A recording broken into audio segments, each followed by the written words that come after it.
इस भाई का बड़ा अजीब काम है। यह हर रोज ऐसे रनवे पर खड़ा होता है और उसके हाथ में ये दो इंडिकेटर वाली लाइट होती हैं और इस बंदे का काम प्लेन को पार्क करने के लिए गाइड करना होता है। यह काम देखने में जितना आसान लग रहा है उतना आसान नहीं होता।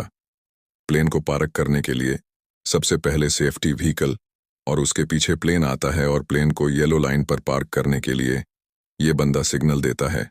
अगर प्लेन को लेफ्ट साइड ले जाना हो तो लेफ्ट साइड वाला हाथ हिलाते हैं और राइट लेना हो तो राइट वाला हाथ हिलाते हैं और ऐसे प्लेन को पार्क कर दिया जाता है।